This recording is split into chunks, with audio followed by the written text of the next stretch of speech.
Hi, നമുക്കിന്ന് ഒരു ചെറിയൊരു ടോപ്പിക്ക് നോക്കാം. നമ്മൾ ചെറിയ പ്രായത്തിലും ബുക്കുകളിലും മറ്റുമൊക്കെ കാണുന്നതാണ് എലികളെക്കുറിച്ചുള്ള കഥകൾ. ഈ എലികൾക്ക് എപ്പോഴും നമ്മൾ മൈസ് എന്ന് പറയാറുണ്ട്, മൗസ് എന്ന് പറയാറുണ്ട്, റാറ്റ് എന്ന് പറയാറുണ്ട്. എന്താണ് ഇത് തമ്മിലുള്ള വ്യത്യാസം? നമുക്ക് ജസ്റ്റ് ഒന്ന് നോക്കിയാലോ?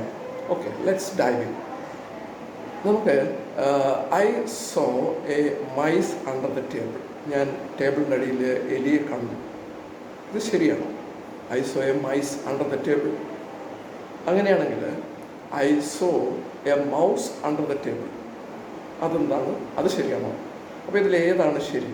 നമുക്കൊന്നുകൂടി ഡീറ്റെയിൽ ആയിട്ട് നോക്കാം. I saw a mice under the table, അത് സെൻറ്റൻസ് തെറ്റാണ്. കാര്യം നമ്മൾ ഒന്നിൽ കൂടുതൽ എലികളെ സൂചിപ്പിക്കുവാൻ വേണ്ടിയിട്ടാണ് എപ്പോഴും മൈസ് ഉപയോഗിക്കുന്നത്. എന്നാൽ ഒരു എലിയാണെങ്കിൽ നമ്മൾ മൗസാണ് ഉപയോഗിക്കുന്നത്. അപ്പോൾ ഞാൻ I saw a mouse under the table, അതാണ് ശരിയായിട്ടുള്ള പ്രയോഗം. കാരണം ഞാൻ ഒരു മൗസിനെ അല്ലെങ്കിൽ ഒരു കുഞ്ഞൻ എലിയെ കണ്ടു, ടേബിളിൻ്റെ അടിയിൽ കണ്ടു എന്നുള്ള പറയുന്നെങ്കിൽ I saw a mouse under the table എന്നാണ്. എന്നാൽ ഒന്നിൽ കൂടുതൽ കണ്ടു, ഉദാഹരണത്തിന് നമ്മളവിടെ ഗാർഡനിൽ കുറേ എലികളെ കണ്ടു. I so several mice in the garden. ആ പൂന്തോട്ടത്തിൻ്റെ അവിടെ ഞാൻ കുറേ എലികളെ കണ്ടു. I so several mice in the garden. എന്നാൽ ഒന്നിൽ കൂടുതൽ മൗസ് കണ്ടു എന്ന് പറയാൻ പറ്റില്ല. I so several mouse in the garden എന്ന് പറയാൻ പറ്റില്ല.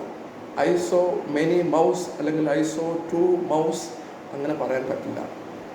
കാരണം പ്ലൂറൽ പറയണമെങ്കിൽ നമുക്ക് മൈസ് മാത്രമേ ഉപയോഗിക്കാൻ പറ്റുള്ളൂ. അപ്പോൾ ഇത് നിങ്ങൾക്ക് മനസ്സിലായെന്ന് തോന്നുന്നു.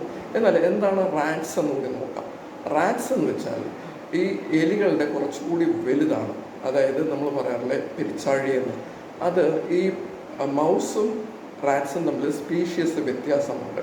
എന്ന് വെച്ചിട്ട് ചെറിയ എലികളെ മൗസും വലിയ എലികളെ റാറ്റ്സും അങ്ങനെയല്ല ഉദ്ദേശിക്കുന്നത്. രണ്ട് സ്പീഷ്യസ് വ്യത്യാസമാണ്. അപ്പോൾ I saw a mouse, big mouse എന്ന് പറയാം. I saw a big mouse but it was not a rat. ഞാനൊരു വലിയ മൗസിനെ കണ്ടു, പക്ഷെ അത് റാറ്റല്ല. റാറ്റ് എന്ന് വെച്ചാൽ പെരിച്ചാഴിയാണ്. ഞാൻ കണ്ടത് കുഞ്ഞൻ എലിയാണ്. അതായത് ചെറിയ മുഖവും ചെറിയ ചെവികളുമുള്ള അതിനെയാണ് നമ്മൾ മൗസ് എന്ന് പറയുന്നത്. റാറ്റ് എന്ന് വെച്ചാൽ കുറച്ചുകൂടി തടിച്ച, കുറച്ചുകൂടി ഹാർഡായിട്ടുള്ള നല്ല കട്ടിയുള്ള വാലുകളുള്ള ആ പെരിച്ചാഴിയാണ് നമ്മൾ റാറ്റ് എന്ന് നമ്മൾ ഉദ്ദേശിക്കുന്നത്. അപ്പോൾ ഇത് നമ്മൾ ചെറിയൊരു അറിവിലേക്ക് ഞാനിത് പറഞ്ഞതേ ഉള്ളൂ. ഈ വീഡിയോ നിങ്ങൾക്ക് ഉപകാരപ്പെടുമെന്ന് തോന്നുന്നു. കാരണം നിത്യജീവിതത്തിൽ നമ്മൾ ഉപയോഗിക്കുന്നതാണ് റാറ്റ്, മൗസ്, മൈസ് ഇതൊക്കെ. അപ്പോൾ സിംഗുലർ വരുമ്പോൾ ഒരെണ്ണമാണ് പറയുന്നതെങ്കിൽ നിങ്ങൾ മൗസ് എന്ന് ഉപയോഗിക്കുക. ഒന്നിൽ കൂടുതൽ എലികളെയാണ് ഉദ്ദേശിക്കുന്നതെങ്കിൽ മൈസ് എന്ന് ഉപയോഗിക്കുക. ഇനി പെരിച്ചാഴിയാണ് ഉപയോഗിക്കുന്നതെങ്കിൽ നിങ്ങൾ റാറ്റ് എന്ന് തന്നെ പറയുക. Okay, thank you.